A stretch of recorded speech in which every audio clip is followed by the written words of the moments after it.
Bonjour à tous. Allez, nouvelle vidéo donc pour les sixièmes sur la division. La division, donc, c'est une opération que vous avez vue en primaire. Parfois, on l'a vu un petit peu rapidement. Et puis, c'est une opération qui est un petit peu plus compliquée que les trois autres. Alors, au lieu de revoir vraiment la partie cours, on va plutôt faire des petits exercices et puis je vais faire des petits rappels au fur et à mesure. Ce que je vous conseille, c'est de mettre pause sur la vidéo, de faire, vous voyez, donc les 4 exercices que je vous propose ici, tranquillement. Vous prenez par exemple une feuille de brouillon, vous faites les exercices, tranquillement, et quand vous avez terminé, vous remettez la vidéo, et comme ça on va pouvoir corriger ensemble. Le premier exercice, donc c'est complété avec le mot diviseur ou multiple. Le deuxième, c'est une division euclidienne. Troisième exercice, je vous demande de trouver des valeurs exactes des deux divisions que je vous propose ici. Et dans l'exercice 4, ça va être une division qui ne va pas se terminer. Et donc, je vous demande d'aller jusqu'au millième pour le quotient. Et donc, on va pouvoir trouver un arrondi au centième. Allez, bon travail. On arrive pour la correction. Allez, c'est parti pour la correction avec le premier exercice. Alors, dans l'exercice 1, on vous demandait donc de compléter avec le mot diviseur au multiple. Alors, 15 est dans la table de 3. Pourquoi? Parce qu'on peut l'écrire 3 fois 5. Ça veut dire que 15 est divisible par 3. Donc, c'est l'autre manière de dire, un peu plus correcte. On peut dire également que 3, donc, est un diviseur de 15. Donc, quand vous voyez que 15 est divisible par 3, 3, donc le plus petit, sera le diviseur, et le plus grand, 15, sera le multiple. Donc, comme est faite la phrase, 3 va être un diviseur de 15. Dans celui d'après, on a 49 et 7. 49, c'est 7 fois 7, ce qui veut dire que 49 est dans la table de 7. On peut dire également que 49 est divisible par 7. 49 étant le plus grand, 49, on dit que c'est un multiple de 7. On aurait pu dire que 7 était un diviseur de 49. Donc, regardez bien dans quel ordre je vous demande. Ici, c'est 49 en premier, donc vous allez mettre le mot multiple. Alors, sur le vocabulaire, diviseur, multiple, donc ça c'est la première chose que je peux vous demander. Je peux vous demander également tout ce qui est critères de divisibilité, c'est-à-dire comment je fais pour savoir si un nombre est dans la table de 2, c'est-à-dire qu'il se termine par 0, 2, 4, 6 ou 8. S'il est dans la table de 5, il se termine par 0 ou 5. Dans la table de 4, il faut que le nombre formé par les deux derniers chiffres soit dans la table de 4. Et puis on a la table de 3 et de 9. Là, on ajoute tous les chiffres qui composent le nombre et on regarde si c'est dans la table de 3 ou de 9. Donc voilà, tous ces critères sont à apprendre. Vous allez voir que vous en allez pas mal avoir besoin du coup en troisième quand vous ferez le chapitre sur l'arithmétique. On n'y est pas encore, mais c'est quelque chose qui est important de savoir dès maintenant. Alors, lorsque, par exemple, 15 est dans la table de 3, donc est divisible par 3, notre reste de notre division euclidienne va être égal à 0. Bien entendu, ce n'est pas le cas tout le temps. On va le voir avec l'exercice 2. Dans l'exercice 2, je vous demandais donc de poser la division euclidienne de 67 par 5. Donc, je pose ma division. Je prends mon 6, qui est plus grand que 5. Donc, je me dis, dans la table de 5, ce qui est le plus proche de 6, bah, c'est tout simplement 5. 1 fois 5. Je pose donc ma petite soustraction 6 moins 5. Donc ça, c'est des étapes intermédiaires qui ne sont pas obligatoires, mais je sais que pour la plupart d'entre vous, ça vous aide bien. 6 moins 5, donc il nous reste 1. On descend notre 7. Donc dans la table de 5, qu'est-ce qui se rapproche de 17? Bah, c'est tout simplement 15. Je fais 17 moins 15 et j'obtiens 2. J'ai descendu tous mes chiffres. Donc je m'arrête parce que j'ai une division euclidienne. Attention, j'aurai une division décimale. Là, par contre, cette fois-ci, j'aurai continué en rajoutant des zéros par la suite. La division euclidienne, notre but, c'est de ne travailler que avec des nombres entiers. Donc forcément, je vais vous donner un nombre entier pour le dividende, un nombre entier pour le diviseur, et vous allez obtenir un quotient plus un reste. Alors parfois, le reste, bien entendu, peut être égal à 0. Et là, on revient donc à tout ce qui est divisibilité, donc les mots diviseurs, multiples qui vont intervenir là-dedans. Une fois qu'on sait poser une division euclidienne, on va pouvoir aussi, bien entendu, poser des divisions quelconques. C'est ce que je vous demandais donc dans l'exercice 3. Je vous demandais de poser et de trouver la valeur exacte des divisions suivantes. Qui dit valeur exacte dit que ça va se terminer. Ça veut dire qu'il y a un moment donné où votre reste va être égal à 0. Alors, je ne vais pas prendre le 3 parce que 3 est plus petit que 4 et je peux prendre donc le 3 qui est après, c'est-à-dire je vais prendre 33 ici. Alors, dans la table de 4, qu'est-ce qui se rapproche de 33? Bah, c'est tout simplement 32 avec 4 fois 8. Donc, je me mets en 4 fois 8, 32. Il me reste 1. Et là, je vais descendre mon 3. Attention, vous voyez que votre 3, il est juste après votre virgule. Dès que vous descendez le chiffre après la virgule, le premier chiffre après la virgule, vous allez mettre la virgule dans le quotient. Ici, je mets ma virgule, donc après mon 8. Maintenant, je me dis, bah, qu'est-ce qui se rapproche de 13 dans la table de 4? Bah, c'est 3 fois 4, 12, il me reste 1. Il y en a certains qui se disent, bah, c'est bon, j'ai terminé. J'ai descendu tous mes chiffres. Oui, mais là, je veux ma valeur exacte de ma division. Je ne suis pas du tout dans une division euclidienne, donc je vais continuer. Pour continuer, je vais rajouter des zéros. Alors, ça vient d'où? Ça vient du fait que 33,3, je pourrais l'écrire 33,30, je pourrais rajouter un 0 ici. Ça ne change absolument pas mon nombre, c'est tout simplement un 0 inutile. Vous pouvez les rajouter justement ici en haut, les zéros inutiles, si ça peut vous aider pour bien penser à les descendre par la suite. Pensez bien, comme ici, vous voyez, à laisser de l'espace entre votre dividende et votre trait pour faire votre division.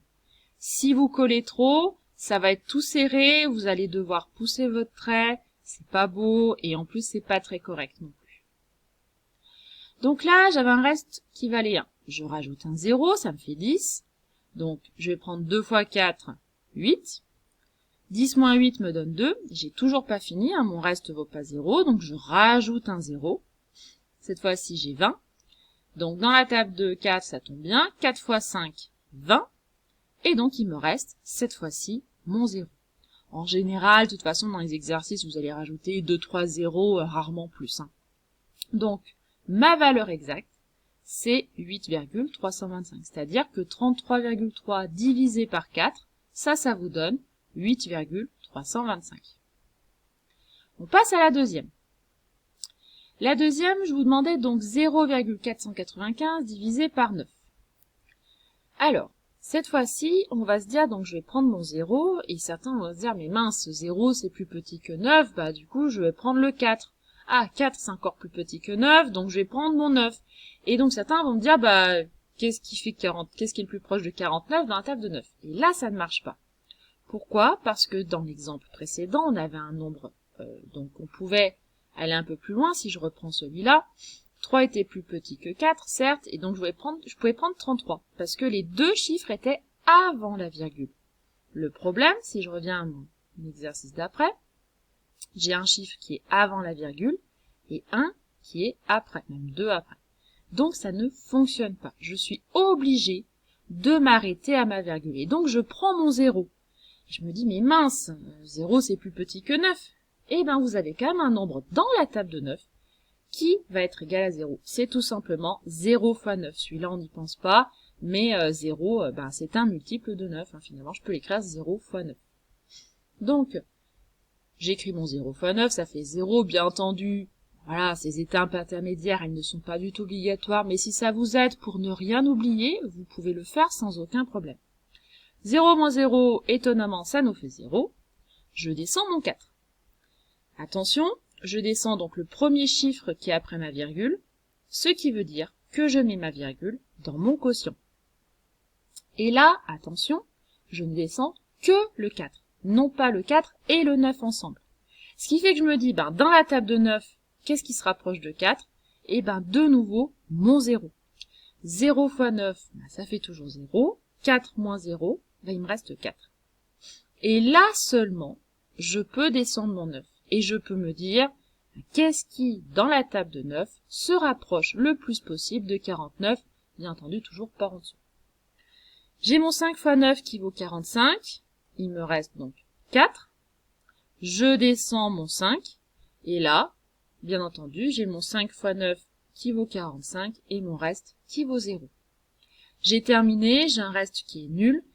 Le résultat de ma division, donc 0,495 divisé par 9, ça nous donne 0,055. Donc attention à ne pas oublier ces zéros-là. Dernier cas de figure, c'est lorsque ça ne se termine pas. Et malheureusement, voilà, il y a beaucoup de divisions comme ça qui ne vont pas se terminer, et on va vous demander une valeur approchée, ce qu'on appelle un arrondi. Alors bien entendu, il y a ce qu'on appelle la troncature qui existe, qu'on voit relativement rarement. Et une valeur approchée, je ne peux pas prendre ce qui m'enchante, ce qui me plaît. La plupart du temps, on va bien vous dire comment vous devez arrondir. Alors, si je prends cette fameuse division, 68,5 divisé par 6. Comme elle ne va pas se terminer, et que en fait vous allez pouvoir avoir un nombre infini de chiffres après ma virgule, je vais vous dire de vous arrêter. Vous allez bien entendu pas vous amuser à aller à 10 chiffres ou 20 chiffres après la virgule, sauf ceux qui ont envie de s'amuser à faire ça, mais en devoir, ça risque de faire perdre un peu de temps. Donc je vous demande d'aller jusqu'au millième. Millième, ça veut dire 3 chiffres après ma virgule. Je rappelle, dixième, centième, millième. Donc ici, je pose au départ ma division comme d'habitude. Je vais pouvoir prendre mon 6, là il n'y a pas de souci. 1 fois 6, 6, il me reste 0. Je descends mon 8. Je reprends 1 fois 6 qui vaut 6, cette fois-ci il me reste 2. Et je descends mon 5. Attention, mon 5 est juste après ma virgule, ce qui veut dire que je n'oublie pas de mettre ma virgule dans mon quotient. Cette fois-ci, qu'est-ce qui se rapproche de 25 dans la table de 6? C'est 4 fois 6 qui nous donne 24. Et il nous reste 1. J'ai pas terminé parce que, pour le moment, je n'ai que un chiffre après la virgule. Donc je continue en rajoutant des zéros. Je rajoute mon 0. Ce qui se rapproche le plus de 10, c'est 1 fois 6, 6. Il me reste 4. Attention, là, je n'ai que 2 chiffres après la virgule. J'en veux 3. Donc je continue encore. Je rajoute un 0. Le plus proche de 40, c'est 36. 6 fois 6. Et il me reste 4. Cette fois-ci, j'ai 3 chiffres après la virgule, donc c'est bien ce qu'on me demandait dans la consigne. Je m'arrête. En fait, si on regarde, vous voyez, vous avez un reste qui vaut 4, là, de nouveau un reste qui vaut 4, ce qui fait qu'en fait, votre nombre, ça va faire 416, et après vous allez avoir 6, 6, 6, 6, 6, 6, 6, comme ça, à l'infini. Voilà, vous pouvez tester, par exemple, sur votre calculatrice, vous allez voir que ça vous donne bien tout ça. Alors, on va bien entendu donner une valeur donc approchée de ce résultat. En général, on vous demande bien au dixième ou au centième. Dans l'exemple que je vous propose, c'est au centième. Ça veut dire 2 chiffres après ma virgule. Alors, je serais tentée de me dire, 2 chiffres après la virgule, je prends mon 4, je prends mon 1, et puis j'enlève mon 6, et ça me fait 11,41. Alors, c'est pas si simple que ça. Ça va être assez proche, en effet. On a vu dans un des chapitres donc sur les nombres décimaux, on a vu comment encadrer un nombre par 2 nombres décimaux. Et par exemple ici au centième, mon 11,416, il est compris entre 11,41 et 11,42. Et l'arrondi, c'est de prendre celui qui est le plus proche. Est-ce qu'on est plus proche de 11,41 ou de 11,42? Si on rajoute un 0 inutile, il faut se dire est-ce qu'il est plus proche de 11,410 que de 11,420. 416, c'est plus proche de 420 que de 410. C'est pour ça que ici, notre arrondi, on va prendre 11,42. On va le prendre au supérieur. Une autre méthode pour savoir comment je dois arrondir, je regarde le chiffre qui est juste après, donc je veux 2 chiffres après la virgule, je regarde mon 6. S'il était plus petit que 5, j'aurais arrondi à 11,41. Si c'est plus grand ou égal à 5, comme c'est le cas ici, je vais arrondir au supérieur, c'est-à-dire 11,42. Alors les arrondis, vous avez le temps de revoir ça sans problème. J'espère que vous avez bien réussi ces exercices et que tout va bien se passer pour le devoir. À bientôt!